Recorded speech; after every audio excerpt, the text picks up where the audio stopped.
Nu doar că am primit o casă în Malta, dar a venit la pachet cu aceste minunății. Da, asta am vrut, asta am găsit. Cam cât ar costa o asemenea casă în această zonă? De la 500.000 de milioane în sus. De la 500.000 de Plecare euro. 500.000 de euro, sigur.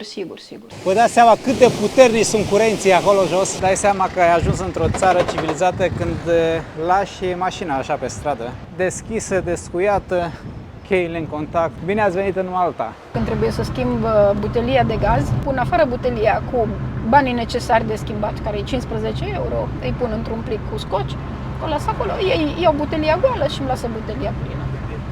Asta înseamnă să locuiești într-o țară civilizată. La noi, să-mi spuneți cum vi se pare această priveliște. Pentru mine este o premieră. Avem o căsuță pe o insulă extraordinară, dar o să vedeți mai pe larg în acest clip despre ce este vorba. Avem și tuk-tukuri, credeți că le găsim doar în Thailanda? Salutare prieteni și bine v-am regăsit! Mă aflu tot în Malta, doar că de această dată nu mai sunt în capitală. Am venit pe o insulă, a doua cea mai mare insulă din această țară. Am venit aici pentru că, surpriză, am primit o casă, dar o să vedeți ceva mai târziu despre ce este vorba. În clipul de astăzi o să explorăm în lung și în lat această insulă. Sunt curios ce are de oferit. O să vedeți și casa, cazarea noastră mai bine zis, după care să vedeți cum se extrage sarea și foarte multe lucruri interesante. Așa că rămâneți până la final pentru că merită. Mergem jos pentru că gazda de astăzi ne-a pregătit micul dejun. Am dat peste o persoană din România aici în Malta, o să o cunoașteți puțin mai târziu.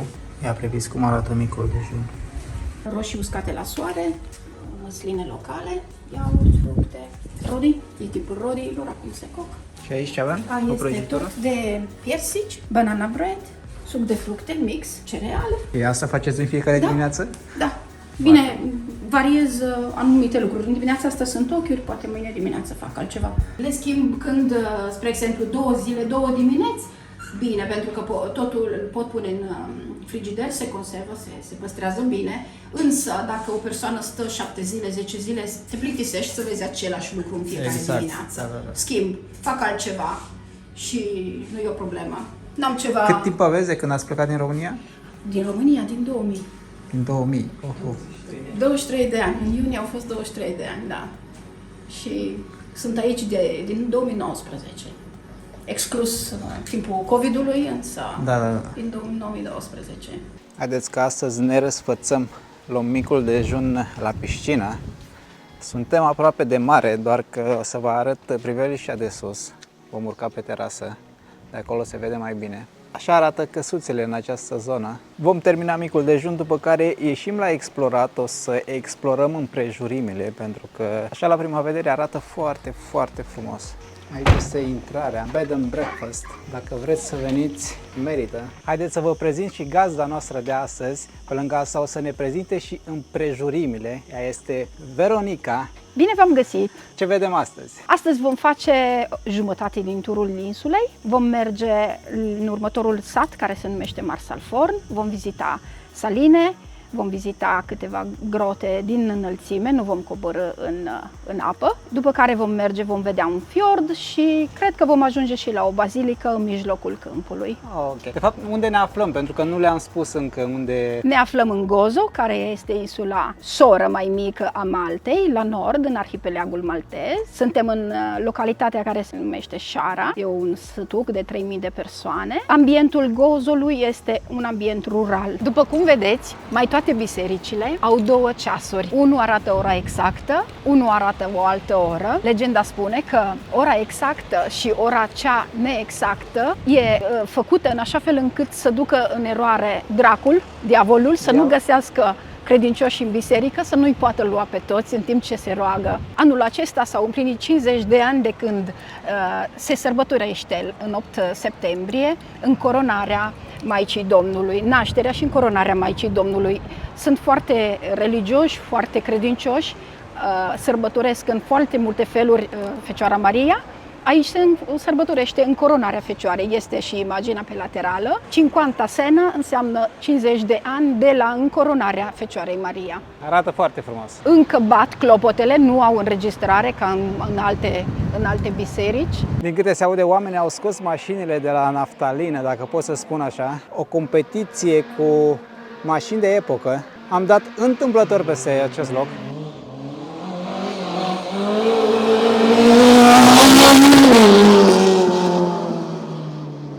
Vine următoarea.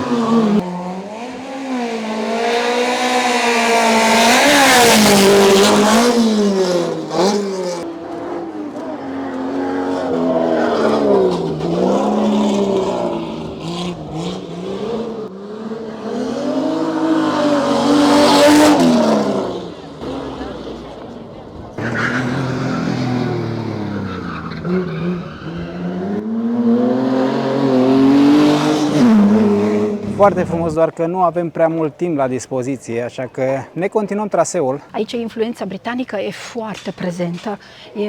Mi-au povestit că, într-adevăr, erau oprimați de prezența britanicilor, însă britanicii au adus reguli, au adus ordine în administrația locală, în birouri. Marea Britanie a avut un cuvânt de spus în dezvoltare. Au rămas aici 200 de ani și în 64 au declarat că se retrag. Însă le-a luat 10 ani să se retragă efectiv din Malta și din teritoriul maltez, din tot arhipelagul. Priviți cât de frumos se vede. Aici avem un teren pentru polo. Se fac scufundări în această zonă? Da, sunt multe locuri, multe poziții în care scufundările sunt spectaculoase. Vin din orice colț al Europei să facă scufundări, turiști. Apa este incredibilă. Acolo avem o plajă în depărtare. Vă dați seama cât costă un apartament în acea zonă? Consideră că multe din acestea se închiriază doar pe perioada de vară, sezonului de vară, da. Și ca preț, fiind cu vedere la mare, da, au o valoare în plus. Știți cam cât ar ajunge în apartament, aproximativ? Consideră 2 camere cu 2 băi, living și bucătărie, expus înspre mare. Nu vreau să exagerez, dar preț de plecare 200-250. Da, nu este ieftin, dar ai această priveliște. Eu zic că merită o astfel de investiție. Pe lângă asta, aici prețurile sunt în creștere. De 30 de ani nu e recesie în marketul imobiliar. Real estate nu a pierdut niciodată în ultimii 30 de ani nici măcar un punct. Este doar în creștere. Doar în creștere. Te ajută foarte mult magazinul de cartier. Peștele, spre exemplu, lunea, miercurea și vinerea, trece un camion al unui pescar care câteodată iese el să pescuiască, ori dacă nu, cumpără pește de la pescari din port, direct, când intră din port pescarii, și el vinde, e un reseller. Și sună claxonul pe stradă și după ce locuiești un pic reușești să distingi claxonul pescarului, claxonul celui care trece cu camionul cu mini-market. Nu, are de toate, de la detergent până la fructe, până la biscuiți, pâine, ouă.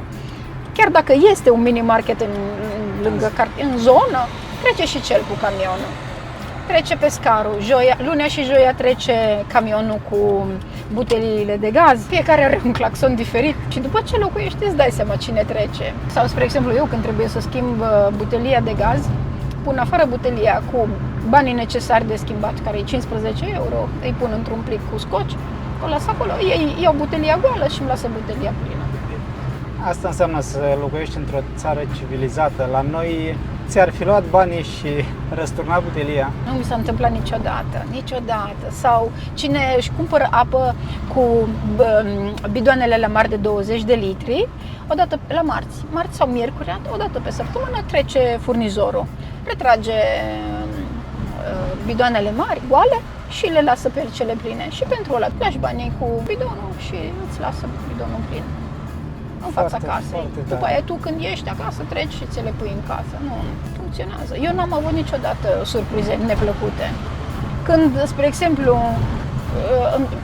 las mașina la port pentru cineva care vine târziu noaptea, vecinul sau când vine soțul meu sau asta, îi las mașina deschisă, pun cheia sub preș sau în buzunar și funcționează.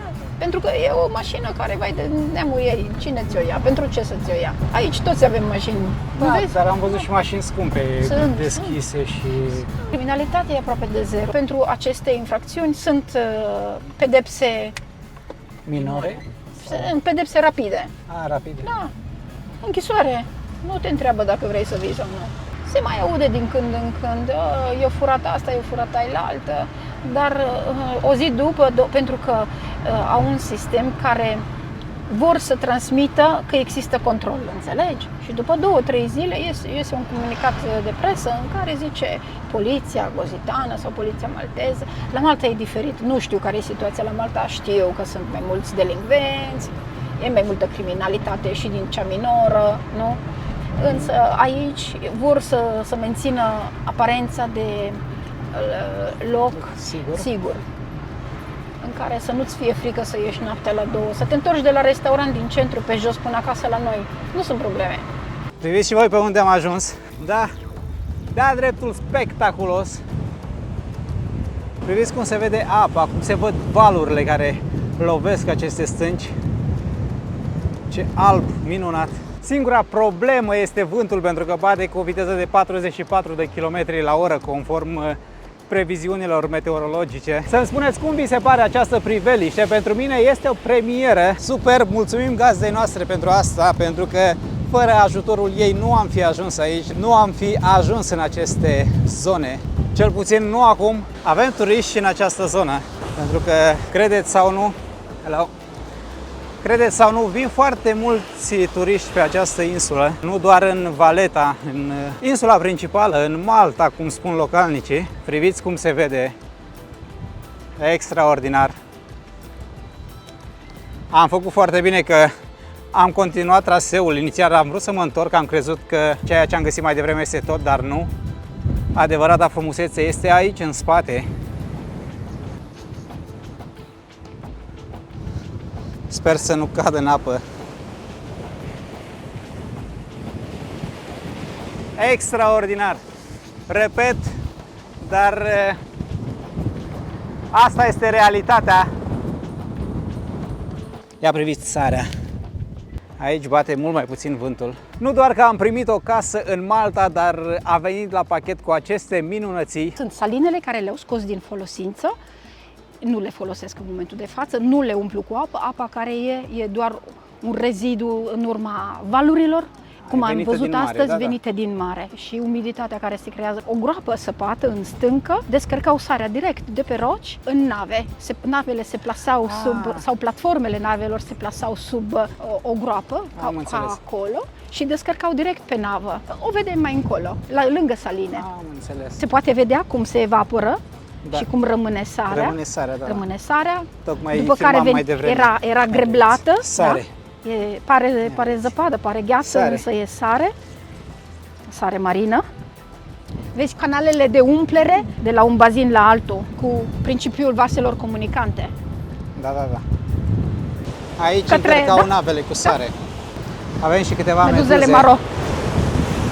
Sunt nevinovale, nu-ți fac nimic, nu te înțeapă. Suntem în zona Șuini. Asta e Șuini Rock, Șuini Bay, e doar plajă. Pe lângă asta și valurile au farmecul lor. Au, absolut. Pe Gozo suntem 33.000 de rezidenți. Vara ajungem la mai mult de 70.000 de persoane. Da, dar merita și mai mult. Cred că la un moment dat nu mai încape nimeni pe nicăieri. Da. Așa suntem de mulți. Însă Malta e supărat astăzi. Aici avem o salină funcțională. Cam așa se prezintă. Nu avem voie să înaintăm. Priviți cum se vede de aici, parcă ar fi apă înghețată. Foarte interesant procedeul prin care este obținută sarea. E o muncă foarte obositoare, care te epuizează, se trezesc foarte dimineața, suportă căldură foarte mare. Acolo avem un mic magazin pentru suveniruri, așa că toată această sare este destinată turiștilor, este pentru suveniruri. Astăzi explorăm, am plecat într-o aventură în adevăratul sens al cuvântului, nu care cumva să faceți grătară în această zonă. Atenție că praful poate fi alunecos. Pescari. Wow! Ia priviți cât de frumos se vede. Priviți câte meduze sunt în apă, wow! Super, de-a dreptul incredibil.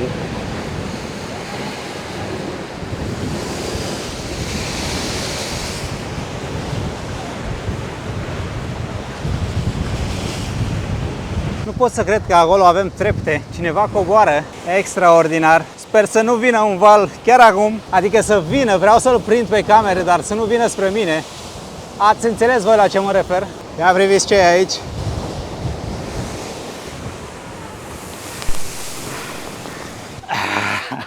Da, asta am vrut, asta am găsit. Sunt tot numai sare acum, dar senzația este extraordinară. Trebuie să încercați așa ceva măcar o dată în viață. Vă dați seama cât de puternici sunt curenții acolo jos. Asta da aventură. Nu uitați să dați un like acestui clip și să vă abonați la canalul de YouTube dacă nu ați făcut-o până acum, pentru că este gratis și mă ajută foarte mult să creez conținut în continuare, să ajung prin astfel de zone. Oh, chiar acum am plecat de acolo, din păcate. Avem și curcubeul în față. Când valurile se retrag, se reușește să se vadă stâncile cu o culoare verde, bordeaux, violet din când în când. E o specie de coral prezentă în arhipelagul maltez. E specifică acestei zone. Nu e un coral cum se poate închipui în Marea Roșie, însă e un coral local. Crește pe stânci și pe locurile acoperite de apă. Să știți că în aceste condiții camera nu este întotdeauna curată, pentru că uit să o curăț, foarte multă sare. Zic să mai vedem și altceva pe acest canal, nu doar orașe aglomerate și mizerie. După cum bine știți, îmi place să alternez conținutul, cu toate că pe acest canal, în proporție de 75%, conținutul este despre lucruri frumoase, despre zone frumoase. Pentru mine, până în aceste zile, Malta era o necunoscută, un punct micuț pe hartă. Astăzi reprezintă mult mai mult de atât, un loc ce merită vizitat. Din câte am înțeles eu, dacă am reușit să înțeleg bine, aici veneau navele pentru a fi încărcate cu sare. Ia priviți ce frumusețe! Suntem aproape de fiordul care se numește Wildil Asri. La orizont se poate vedea și farul Tal Jordan, care încă este în funcție. Să știți că traseul nu este atât de simplu, va trebui să aveți încălțări adecvate, să aveți Adidas, pentru că sunt foarte multe roci. Este dificil, dar plăcut. Bine, dacă ai 20 de ani, traseul nu este atât de dificil. Dar experiența merită, fără doar și poate. Cel puțin mie îmi place foarte mult. Îmi place aventura, îmi place să descoper lucruri noi. Astăzi asta am făcut, cel puțin până acum. Am descoperit lucruri noi, peisaje noi pentru mine, peisaje noi și pentru acest canal. Foarte multe meduze și acolo jos. Am găsit câteva trepte în această zonă. Haideți să vedem unde duc. Până aici, deja apa și-a schimbat culoarea. Foarte frumos. Sunt câteva persoane jos. Sunt care fac plajă, persoane care se relaxează. Sunt turiști și asta este bine. Gata, mergem mai departe. În noiembrie se transformă în verde. Toate plantele, printr-un miracol, au o floare, au o culoare, ori alb, ori galben, ori violet, lila deschis. Pare că nu e aceeași insulă. În luna noiembrie. Când încep ploile, la sfârșit, depinde de ploi. Dacă încep la jumătatea lui octombrie, dar de obicei, la sfârșitul lui octombrie, începutul lui noiembrie începe să plouă. Suflă vântul ca astăzi, dar plouă. Ajungem pe la 15 grade ziua, 10 grade noaptea și prind viață. Colina care o vedeți în față se va transforma în ceva verde. Așa că aici vine primăvara în luna noiembrie, între ghilimele. Îmi plac foarte mult aceste zone, aceste locuri, pentru că sunt curate. Aici avem o cetate. Cum este viața aici în Malta? Cum este să trăiți aici? Ritm lent, viața are o calitate. Poate că sunt persoane interesate să vină să locuiască aici. Integrarea e foarte ușoară. Să te integrezi e foarte ușor, părerea mea. Bineînțeles, dacă încerci să înțelegi ritmul de viață al gozitanilor, pentru că insula e diferită de Malta. Malta are un ritm de viață, Gozo are un alt ritm de viață. Bineînțeles, unul trebuie să știe ce vrea de la viitor și să știe că aici multe din comoditățile care se pot găsi pe continent e greu să le găsești. Aici lipsesc. Lipsesc sau e mai dificil, ceea ce eu am locuit la Milano, ceea ce mi se părea imediat să ies și să găsesc dacă e ceva de cumpărat sau de reparat. Însă raportul uman e încă solid. Te pot ajuta, îți vin în ajutor, oamenii îți dă sunt un mult sfat, mai deschiși, sunt mai deschiși. socializarea. Ei sunt obișnuiți cu turiștii și dacă tu respecti ritmul lor, tradițiile lor și nu judeci, ești binevenit. Eu mă simt binevenită și locuind aici am câștigat în calitate de viață, nu atât în economic. Fiecare unul înțelege latura economică în modul propriu. Dar viața este mai scumpă aici, comparativ cu Italia, pentru că spuneți că E la fel, pentru că multe produse vin din Italia, nu le produc aici. Sunt produse și locale, este și industrie locală, este agricultură locală, însă fac un efort deosebit pentru a obține produsele câmpului sau agricultura.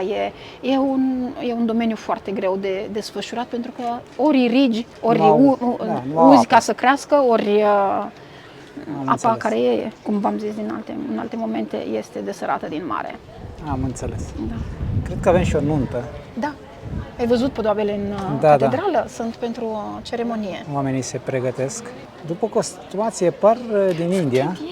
Da, și ne spuneați că acceptă foarte ușor stranieri. Sunt pentru foarte că deschiși sunt obișnuiți cu turiștii. Da, sunt obișnuiți cu turiștii și își dau seama că acum, în momentul de față, multe persoane din Europa care pot munci de acasă aleg să aibă o calitate de viață în funcție cu ce sunt învățați poate în țările în care plouă mereu, timp urât, ziua e scurtă, noaptea e lungă.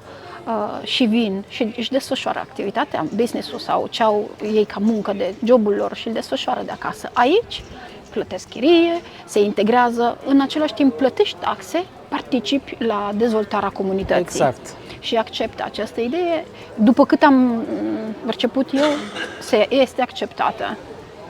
Ești parte din comunitate. Am găsit câteva trepte, așa că mergem până sus.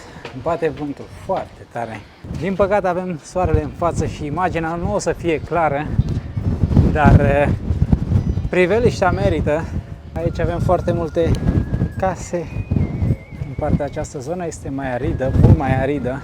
Cum a spus că se numește zona? Am uitat. Victoria, suntem în Rabat. Avem în fața noastră Dueira, de unde am fost să vedem Azur Window. Pe colina din depărtare e Via Crucis de la Tapinu. Tapinu se vede în depărtare, în zare. Da.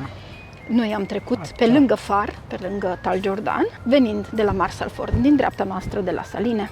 Numele Malta derivă de la Melita, care în 822 înaintea lui Hristos, grecii au denumit acest arhipelag din cauza în prezenței albinelor în mare număr, iar Melisa, din câte am citit în limba grecească, înseamnă miere. Melita, Malta. Arabii o numeau Malta. În timpul invaziei turcești erau obligați să se refugieze în interiorul zidurilor citadelei ca să nu fie luați prizonieri. Totuși văd culturi, de aici par culturi acolo în depărtare, nu? Da, sunt terenuri pregătite pentru culturile spre exemplu, acum în septembrie-octombrie pun cartofii și în 3 luni de zile ies cartofii și culeg. Acolo e viță de vie. Da, se observă. Așa. Ține cont că în martie cerealele, grâul și alte cereale care le cultivă e deja înalt și în 10 zile e de adunat, la sfârșitul lui martie, la începutul lui aprilie, depinde și de sezon, de anul respectiv, imediat se culege. Totul e foarte rapid. Foarte rapid. Direcția asta e portul și la orizont Malta, în mijloc Laguna Blu. Vedeți, toate aceste ziduri sunt fără material, sunt construite pe uscat, piatră peste piatră, fără pic de material și nu cade. Și până acum totul este gratuit, nu am plătit intrare nicăieri. Ne îndreptăm către casă, o să mai facem o oprire pentru a vedea o priveliște foarte frumoasă, după care o să încheiem acest clip. Copacii sunt plini cu păsări, ascultați ce zgomot fac. Organizați și tu? Gen cu persoanele care vin... Știi cu cine? Cu prieteni, cu cei din familie și eventual cine cere expres din timp. că am alte activități de făcut în timpul zilei Am și înțeles și trebuie doar să-mi programez. Dacă știu din timp, da. Însă multe persoane de ajuns să le explic ce să vadă, unde să meargă, când să meargă, cum ar fi la Laguna Blue, sfătuiesc mereu să meargă dimineața de vreme, pentru că se găsește locul mai liber, fără multe persoane. La ora 11 vin bărcile mai mari din Malta și devine foarte aglomerat. E frumos, dar își pierde din farmec atunci când... Da. Sunt complet de acord. Vedeți cât de frumoase sunt aceste opere de artă. Mie așa îmi place să le spun. În mozaicele acestea sunt ilustrate misterele patimii lui Isus, de la condamnare Până la răstignire. Exact. Haideți să vedem dacă reușim să intrăm. Suntem în timpul slujbei. Va trebui să aveți umerii acoperiți dacă nu găsim aici ceva pentru a vă acoperi umerii. Sunt de admirat detaliile, cum a fost lucrată piatra originală de aici, extrasă de aici și transformată în opere de artă. Exact, priviți cât de frumos se vede. O altă particularitate, imaginile sunt făcute din mozaic. La o primă vedere nu se observă, însă uitându-se cu atenție, sunt toate făcute cu mozaic. Marmură, toată importată din Italia. A fost papa anul trecut în vizită pastorală la Malta și din 2 zile una a dedicat-o aici, a Bazilicii Tapino, a venit la Gozo.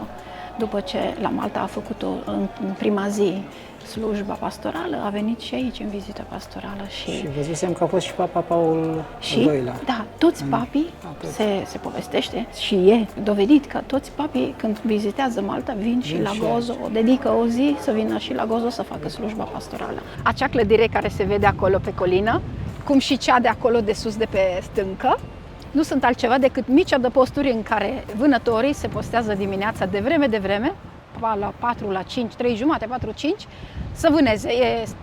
Acum e sezonul vânătorii deschis, vânează păsări migratoare, ori cele care trec de la nord către Libia, pe care o avem în față, cam asta ar fi direcția ipotetică, ok? Și când viceversa păsările se întorc către nord, să depună ouăle, să facă pui, le vânează. Acum, dacă nu sunteți pasionați de mare, nu sunteți pasionați de astfel de lucruri, nu știu cât de extraordinar o să vă pară, dar eu iubesc apa. Ce-i drept, prin aceste zone sunt foarte puține locuri unde puteți face plajă. Am văzut câteva plaje de nisip, foarte puține. Marea majoritate sunt din piatră. Gizimina înseamnă Iasomie. Iasomie. Casele au și număr civic, însă multe case au poștaș și poliția. Te recunoaște după numele casei, nu după numărul casei. Da. Cel de lângă noi se numește Melc, dar Bebuș. Vezi? Da. Dar el Bebuș. E și poza aici. Melcul. Da, și noi suntem Iasomie 1, Iasomie 2. Vero Sole, bed and breakfast.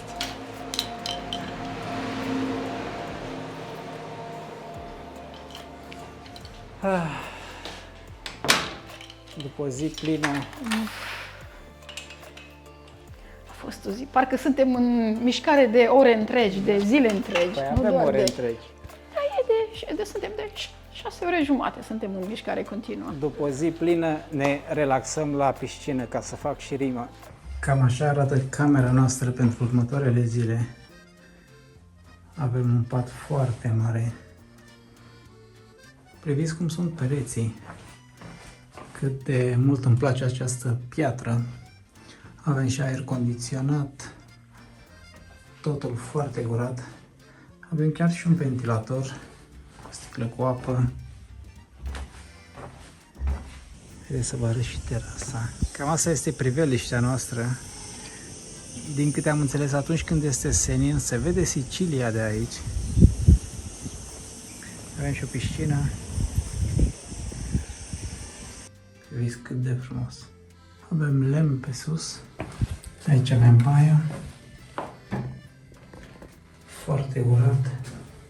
Lemn peste tot. Cabina de duș. Avem și frigider. Asta e camera galbenă. A voastră e camera roșie și cealaltă e camera albastră. A fost o coincidență culorile steagului nostru. Și îmi puse împreună cu două fundițe, cu două accesorii. Devine o decorație care în acest ambient e potrivită. Exact. În un ambient rural e. Poate la oraș, unul zice nu pun pălării pe pereți. Însă aici da. Așa cum mileurile puse ca un tablou. Sunt merg. făcute de dumneavoastră? Câteva sunt făcute de mine, câteva nu. Mi le-au dat mătușile după soț. Da. Am înțeles. Compoziția, da, e ideea mea. Asta este un alt stil de a lucra firele, se numește macrame și e format tot din noduri. Urmezi un pattern și obții o decorație, cum și acel soare care reprezintă, îmi place să cred că se apropie de simbolul, de logo-ul nostru. Priviți cât de frumos se vede cu acei nori în depărtare. Unul din punctele forte, dacă pot să-i spun așa, aici putem să ne luăm micul dejun, avem și șezlong, un grătar, dacă vrem să facem grătar. Doar că noi nu avem timp de toate aceste lucruri. O canapea. Că să ne spuneți cam cât ar costa o asemenea casă în această zonă, plus minus, cu aproximație? De cumpărat sau în chirie? De cumpărat. De cumpărat, cu o piscină, cu o panoramă ca a noastră, de la 500.000 în sus. De la 500.000 de Plecare euro. 500.000 de euro, sigur. Se poate ajunge și la 1.000.000, depinde de ceea ce oferă, pentru că sunt pro și contra când cumperi o casă la țară, pe câmp, însă da, are o valoare. Canapelele sunt de artizanat local, făcute de un artizan local, mulți ani în urmă, au măcar 50 de ani de viață. Le-am găsit într-o casă care era abandonată din cauza că mulți locuitori ai acestei insule, Gozo, emigrau pentru ca să lucreze în Australia, în Canada, în America sau în Noua Zeelandă, câțiva, Am înțeles. și nu se mai întorceau. Și aceste case sunt nelocuite. Le cumpără noi proprietari și elimină toate vechiturile, ca să zicem așa. Și le-au pot fi considerat luate? vechituri. Da. Foarte frumos. Arată foarte frumos. Mie îmi plac foarte mult. Eu vă mulțumesc frumos pentru că ați rămas până la final. Nu uitați să ajutați acest clip cu un like, cu un comentariu, să-l distribuiți pentru a ajunge la cât mai multă lume și să vă abonați la canalul de YouTube dacă încă nu ați făcut-o până acum, pentru că este gratis și mă ajută foarte mult să creez conținut în continuare. Până data viitoare, numai bine!